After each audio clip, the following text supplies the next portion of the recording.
एक मित्र ने प्रश्न पूछा है कि ध्यान के मार्ग पर बहुत सारी विधि और टेक्निक का प्रयोग किया जाता है। ये विधि और टेक्निक के द्वारा हम ध्यान को उपलब्ध हो सकते हैं, लेकिन ध्यान जो है सो मन के पार की अवस्था है और ये विधि और टेक्निक का उपयोग मन के द्वारा किया जाता है। क्या ध्यान में प्रवेश करने के लिए मन का उपयोग किया जा सकता है? निश्चित ध्यान में प्रयोग करने के लिए मन का उपयोग किया जा सकता है। मन है क्या? मन एक कोरा आकाश जो विचारों के बादल से आच्छादित है, भरा हुआ है। जैसे पानी होता है, पानी रंगहीन होता है, उसका कोई रंग नहीं होता है, लेकिन पानी में जो रंग हम डाल दें, पानी उसी रंग के साथ अपना आइडेंटिफिकेशन कर लेता है, वो ऐसा ही हो जाता है। मन एक कोरा आकाश, उसकी अनंत संभावना है। हम जिस विकल्प के साथ अपने आप को जोड़ लेते हैं, हम वही हो जाते हैं। हमारा विकल्प है कि हम ईमानदार भी हो सकते हैं और बेईमान भी हो सकते हैं। हमारा विकल्प है हम साधु भी हो सकते हैं और चोर भी हो सकते हैं, पापी भी हो सकते हैं। अब हमारे चुनाव की क्षमता है, हम क्या चुनते हैं और वैसा ही हो जाएंगे। लेकिन इस विचार को बढ़ाया जा सकता है और घटाया भी जा सकता है।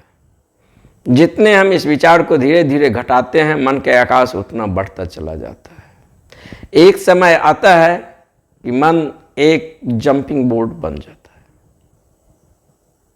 अब हम इस जंपिंग बोर्ड को ध्यान के लिए उपयोग में ला सकते हैं।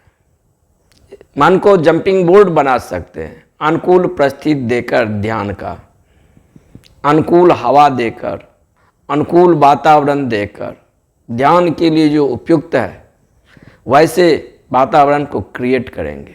ध्यान के लिए जो उपयुक्त भोजन है, शरीर को वही भोजन देंगे। ध्यान के लिए जो उपयुक्त निद्रा है वही लेंगे। जो कर्म उपयुक्त है ध्यान के लिए समयक हो, वही कर्म करेंगे।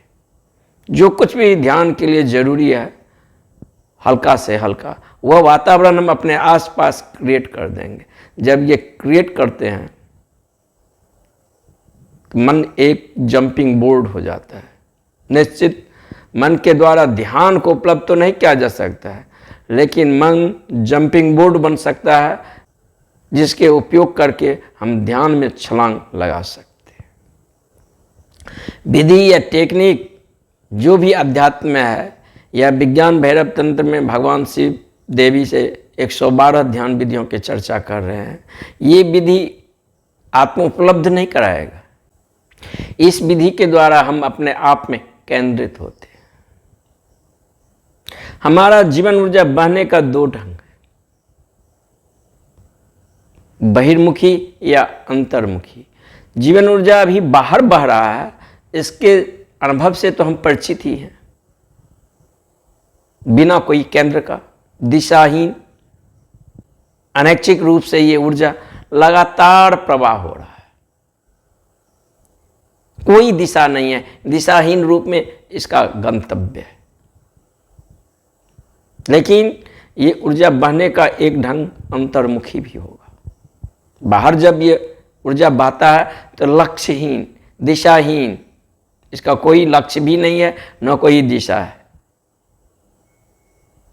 मन में बहुत सारे विचारों को शोरगुल और अनेकों विकल्प से मन भरा हुआ रहता है।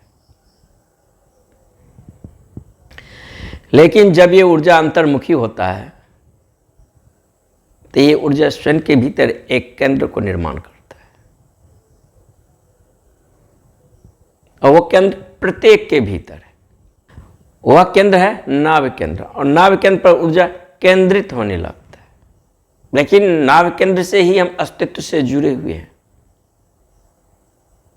बच्चा जब माँ के गर्भ में आता है तो नाभ केंद्र से ही जुड़ा हुआ है, लेकिन जब तक वह माँ के नाभ केंद्र से जुड़ा है तब तक उसका पर्सनल जीवन नहीं होता है, व्यक्तिगत जीवन नहीं होता, वो माँ का ही हिस्सा होता है।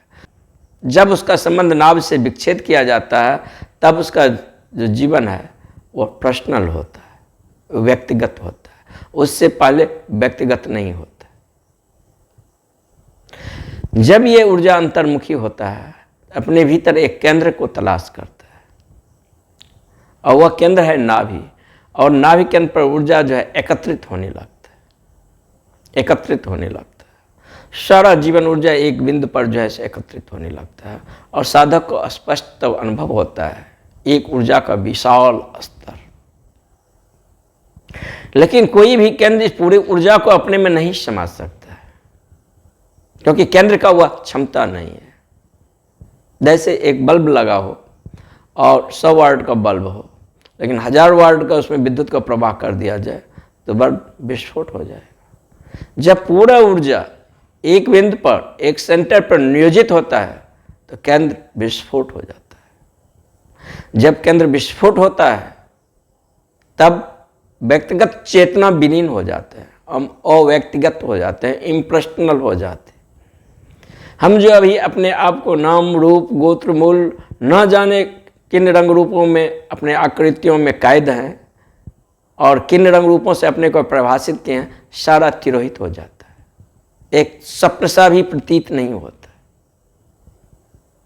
मनुष्य जो अभी है एक हिमखंड के जैसे, मनुष्य जो अभी है एक बर्फ के विशाल टीला के समान है, ठोस रूप में है तो सागर में ही, लेकिन ठोस रूप में। इससे उसके होने का पर्सनल बोध होता है, सागरीय बोध नहीं होता है तो बर्फ के टीला भी आंतरिक रूप से सागर का हिस्सा, अगर गहन रूप से हम निरीक्षण करेंगे तो सागर ही है, लेकिन अभी उसको अपने आप को एक फ्रोजन हुआ एनर्जी मालूम होता है।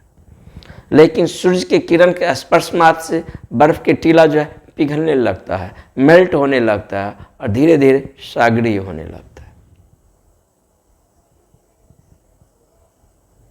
तो हमारे भीतर वो ऊर्जा सजगता से जितना अपने भीतर केंद्रित होने लगता है, वो ऊर्जा एक सूक्ष्म विशाल ऊर्जा स्तंभ के रूप धारण करता है, और जिस केंद्र पर वो ऊर्जा जो है सो आणविक रूप से एकत्रित होना शुरू होता है, तो चूंकि वह केंद्र उतने ऊर्जा को संभाल नहीं सकता है तो विस्फोट होता है।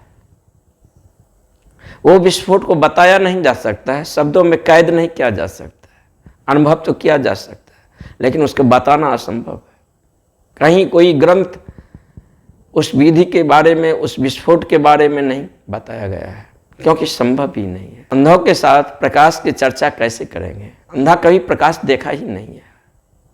प्रकाश का अस्तित्व क्या है, उसका रूप रंग क्या है, उसका इंद्रधनुषी आयाम क्या है, उससे तो कभी परिचित ही नहीं हुआ है। तो किस प्रकार संवाद किया जाए अंधों के साथ? जो प्रकाश का अस्तित्व है, जो भी संवाद होगा वो उसके अनुभव में नहीं हो, जो भी संवाद होगा वो उसके अनुभव में है ही नहीं। और ध्यान रहे, कोई भी संवाद समान समान के बीच होते हैं,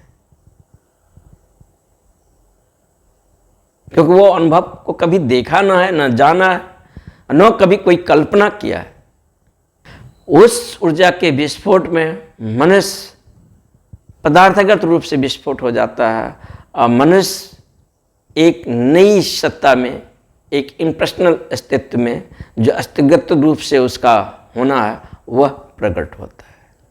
कहें वो केंद्र हमारा नहीं है, वह केंद्र हम सब का है, वह पूरा यूनिवर्स का है, और जो पूरा यूनिवर्स का है वह किसी का नहीं, उसे हम पर्सनल नहीं कर सकते, वह इम्पर्सनल है। जो सबका है वह किसी का भी नहीं है। तो पूरे जो टेक्निक है, विधियां है ध्यान के मार्ग पर, उन टेक्निक और विधियों से जब हम गुजरते हैं तो हम अनुकूल होते हैं। हमारे भीतर जो एक विसंगति है, एक असहज है, एक सहज स्थिति में हम आते हैं, और जब हम सहज स्थिति में आते हैं तब जो है ऊर्जा अंतर्मुखी होना शुरू हो जाता है। अभी शरीर कहीं और जा रहा है, मन कहीं और जा रहा है, भावना कहीं और जा रहा है, मेरा गंतव्य, मेरा होने का कोई ठिकाना नहीं है, मेरे भीतर ही बहुत सारा विसंगति भरा है। जब पहला शरीर, दूसरा शरीर और तीसरा शरीर एक संरेख में आता है तब हम सहज हो जाते हैं, हम एक जंपिंग बोर्ड बन जाते हैं। अब छलांग लिया जा सकता है अद्वैत में, अब छलांग लिया जा सकता है ध्यान में, दिखाई भी देता है, होने का अस्तित्व भी दिखाई देता है, फिर भी भीतर एक पर्दा है। ये पर्दा को क्रॉस कैसे किया जा सकता है? लेकिन उसके लिए हम कुछ कर ही नहीं सकते हैं। जब हमारा ऊर्जा किसी बिंदु पर केंद्रित हो जाता है और जब ऊर्जा पोटेंशियल रूप से पूरा केंद्रित हो जाता है, तो वो अपने ही पोटेंशियल शक्ति के कारण वो ऊर्जा विस्फोट हो जाता है, क्योंकि केंद्र अतिरिक्त एनर्जी को संभाल नहीं सकता है। और ध्यान रहे कि किसी भी प्रकार के विस्फोट होने के लिए अतिरिक्त एनर्जी चाहिए, तभी हमारा ऊर्जा बहुत सारी दिशाओं में धीरे धीरे रिस रहा है। और यही मौत है, यही चुक जाना है ऊर्जा का।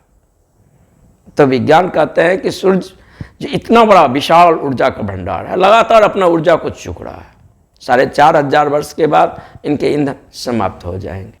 निश्चित जहाँ से ऊर्जा लगातार बाहर विकिरणित हो रहा है परिधि की ओर, तो वो ऊर्जा से चुकेगा। लेकिन सिर्फ मनुष्य में ये संभावना है, वो अपने ऊर्जा को अंतर्मुखी कर सकता है, वो अपने ऊर्जा को केंद्रित कर सकता है। और जब ऊर्जा उस केंद्र पर केंद्रित होता है, तब उसके भीतर एक आणविक विस्फोट होता है। ऐसा विस्फोट होता है जैसे किसी मकान में डायनामाइट लगा दिया जाए और मकान के प्रत्येक प्रखर चाहे एक एक कील हवा में विलीन हो गया, ऐसा लगता है। विस्फोट झेलने लायक नहीं है, बहुत बड़ी आंतरिक विस्फोट होता है। उसमें उसका व्यक्तिगत भावना है, मैं का जो वो केंद्र है, सारा विस्फोटित हो जाता है। फिर कुछ घटता है ऐसा जिसे कहा नहीं जा सकता है, अनिवर्चनीय, अनोखा है, अनुपम है, अद्वितीय है। व्यक्तिगत रूप में तो वो विलीन हो गया है, पर्सनल रूप में, इम्पर्सनल रूप में वहाँ अपने आप को मौजूद पाता है। बर्फ के चट्टान के रूप में तो वो विलीन हो चुका है, लेकिन सागरीय रूप में वह अपने आप को मालूम करता है। तो केंद्रित होना समाधि की दिशा नहीं है, लेकिन केंद्रित होना ऊर्जा के विस्फोट के लिए परम जरूरी है। किसी भी ऊर्जा को विस्फोट करने के लिए केंद्रित होना बहुत जरूरी है। और कोई भी विस्फोट होगा तो अतिरिक्त एनर्जी से होगा, उससे कम पर नहीं होगा।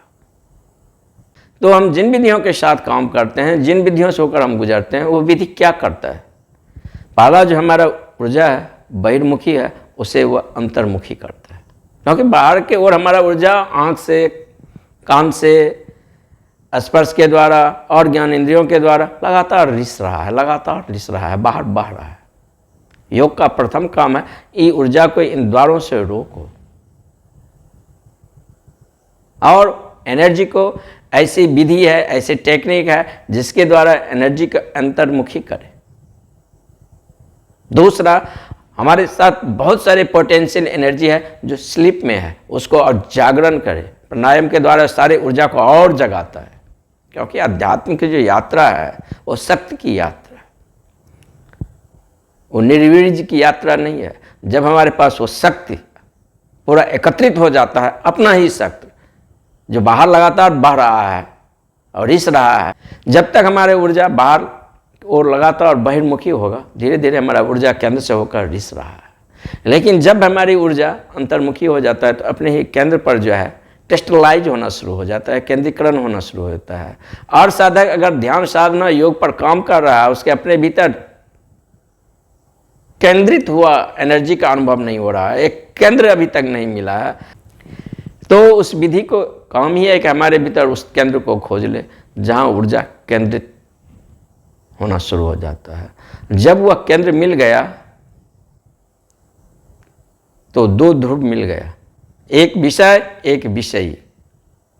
एक तीसरा कोण बनता है, ट्रायंगल, दोनों को बीच के लेकर एक तीसरा डायमेंशन बनता है। तब पहली बार हम साक्षी चेतना को प्रादुर्भाव होता है। लेकिन ये दूसरा बिंदु, ये जो विषयी है, ये मिलना बड़ी मुश्किल है, ये केंद्र भी मिलना बहुत मुश्किल है। ये दूसरा कदम उठ जाए तो तीसरा कदम बहुत दूर नहीं है, आज न कल वो घट जाएगा, अपने से घटता है, उसको घटाने के लिए हम कुछ नहीं करेंगे। लेकिन ये दूसरा कदम जो है उसका हमें अनुभव नहीं है, उसका अनुभव कैसे घटे, इसके लिए विधि का उपयोग किया जाता है, टेक्निक का उपयोग किया जाता है। हमारा ऊर्जा ताकि किसी केंद्र पर 7 चक्र है, किसी भी चक्र पर ऊर्जा केंद्रीभूत होने लगे। जब वो केंद्रीभूत होने लगता है तब हमारे भीतर अभी तक जो आइडेंटिफिकेशन है देश काल और अहंकार के रूप में, माई के रूप में, ये विसर्जित हो जाता है। अब जो सामने प्रकट होता है उसे मैं नहीं कहा जा सकता है, सांकेतिक रूप से कहा जा सकता है, लेकिन उसका आइडेंटिफिकेशन उस मैं के साथ नहीं है। अगर उसे ऋषि अनुभव किए हैं तो उसे वह डैट कहा है, वो